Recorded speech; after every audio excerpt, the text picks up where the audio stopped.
It's one bird land. जंगल में राजा बाज के शासनकाल में वहाँ के पंछियों की जिंदगी बहुत खूबसूरत थी। यहाँ हर पंछी की अपनी एक अहम भूमिका थी जो इस जंगल की खूबसूरती में चार चांद लगाती थी।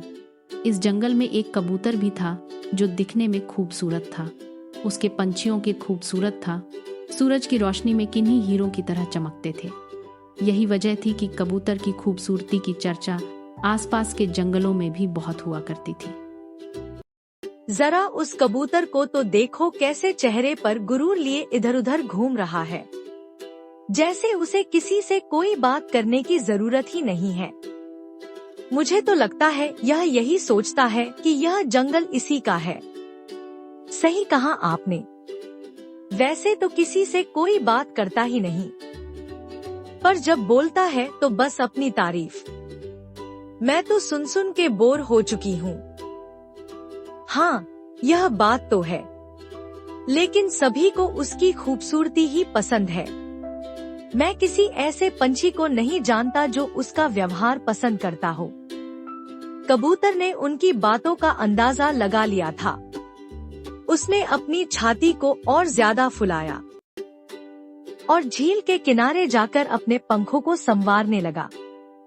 वाह, जब भी अपने आप को देखूं तो अपने आप पर बहुत ही प्राउड फील होता है। यह मेरी शान तो देखो, मेरी प्यारी सी गर्दन और मेरे खूबसूरत चमकते पंख। इस पूरे जंगल में ऐसे पंख किसी के भी नहीं है। मैं और मेरे पंख सभी पंछियों से बेमिसाल है। सभी पक्षी उसकी बात को सुनकर मुंह बना रहे थे। वहीं एक डाल पर बैठी एक मैना भी उसकी वाहवाही सुन रही थी, लेकिन उसके चेहरे पर एक मुस्कान थी। दिखने में इतना खूबसूरत और बातों से इतना जहरीला इस कबूतर को सुधारने के लिए इसे अच्छाई का पाठ पढ़ाना ही पड़ेगा। मैना के दिमाग में जरूर कुछ चल रहा था। शाम होने पर वो कबूतर के पास पहुंची। जंगल के सबसे प्यारे, खूबसूरत और महान पंछी सिर्फ आप ही है। समझ नहीं आता कि आपकी खूबसूरती में क्या ही बोलूं। यह सुनकर कबूतर के चेहरे पर आया गुरूर और ज्यादा बढ़ गया। बहुत बहुत शुक्रिया काली मैना। तुम भी यही सोचती होगी ना कि तुम भी काश मेरी तरह खूबसूरत होते। तुम्हारे पंख भी मेरे पंखों जैसे सबसे खूबसूरत होते। हाँ, मैं तो सच में यही सोचती हूँ, लेकिन जंगल के बाकी पक्षी शायद नहीं सोचते, क्योंकि वो ऐसी मेरी तरह आकर तुम्हारी तारीफ नहीं करते ना। हाँ, ये बात तो सही है। हो सकता है वह मुझसे जलते हैं, या फिर मुझे जंगल का सबसे खूबसूरत पंछी समझते ही नहीं। अगर ऐसा है तो क्यों ना तुम उनको साबित करके दिखा दो कि तुम ही जंगल में सबसे खूबसूरत पंछी हो। ये सुनकर कबूतर ने अपनी आंखें छोटी करते हुए सवाल किया, वो कैसे भला? तुमने कभी सोचा है कि तुम बादलों के ऊपर उड़ते हुए कितने खूबसूरत लगोगे? बादलों के ऊपर उड़ना, इस बारे में तो मैंने कभी सोचा ही नहीं। रोजाना कई पंछी बादलों के ऊपर उड़ते हैं, लेकिन वो कुछ खास नहीं दिखते। लेकिन तुम सोचो, जब तुम इतनी ऊंचाई पर उड़ोगे और उस समय जब सूरज की सुनहरी किरणें तुम्हारे खूबसूरत पंखों पर पड़ेगी तो कितने खूबसूरत दिखोगे। तुम्हारा यह आइडिया तो मुझे बहुत अच्छा लग रहा है। अगर मैं बादलों के ऊपर उड़ूंगा तो सब समझ जाएंगे कि मैं ही इस जंगल का सबसे सुंदर पक्षी हूँ। तो ठीक है, कल सुबह की पहली किरण के साथ ही तुम सबको यह कारनामा करके दिखा देना। मैं सबको झील के किनारे जमा कर लूंगी। हाँ, तय रहा। ये सुनकर मैना मुस्कुराई और फिर वहां से चली गई।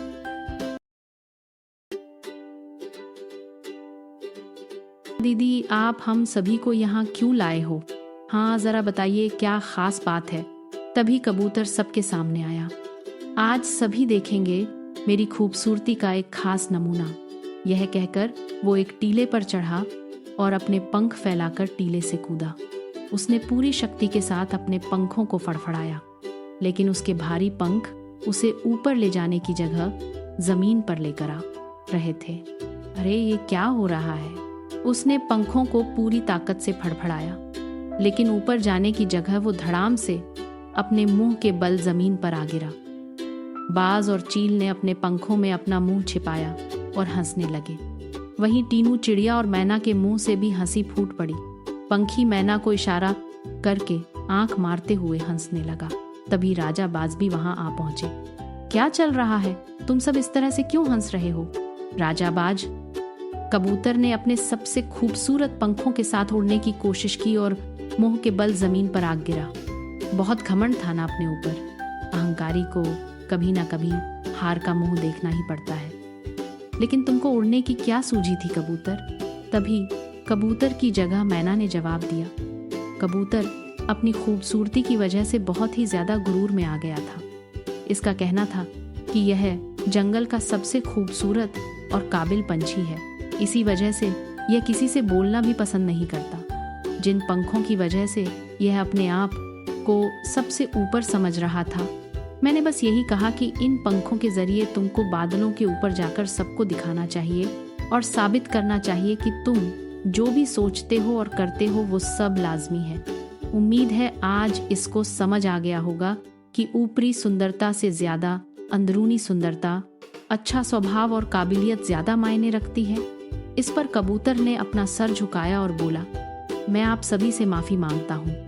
मुझे समझ आ गया है कि मेरे घमंड ने मुझे अंधा कर दिया था। मैं सोचता था कि मेरी सुंदरता मुझे श्रेष्ठ बनाती है, पर आज मैंने सबको दिखा दिया कि मैं कितना मूर्ख हूँ। इस पर राजा बाज ने हल्के से कबूतर के कंधे पर अपने पंख को रखते हुए कहा, असली खूबसूरती खूबसूरत पंखों या रंगों से नहीं, बल्कि दया की भावना, मीठी जुबान और दूसरों के लिए दिल में सम्मान से आती है। इस बात को हमेशा याद रखना। ये सुनकर कबूतर ने हाँ में सर हिलाया। कुछ देर बाद वो पंखी के पास पहुंचा और बोला, मीठू, तुम डाल पर बैठे हुए कितने प्यारे लगते हो।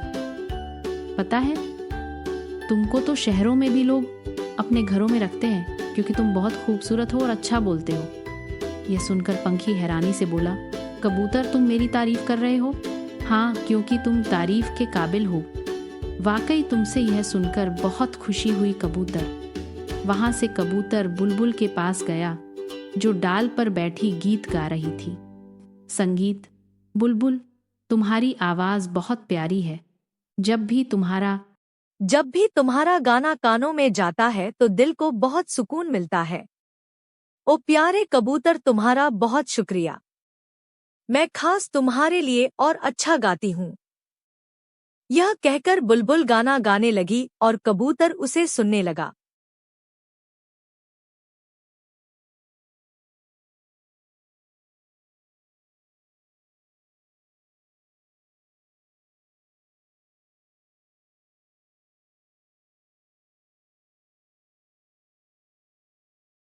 अब सभी को कबूतर का स्वभाव अच्छा लगने लगा था।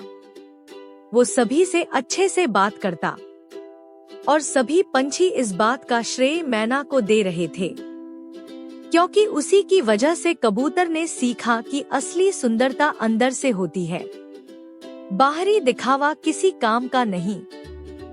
दया और सम्मान सबसे सुंदर गुण हैं, जो आपको खूबसूरत बनाते हैं। और इस तरह बर्डलैंड जंगल पहले से भी ज्यादा खूबसूरत और शांत दिखने लगा।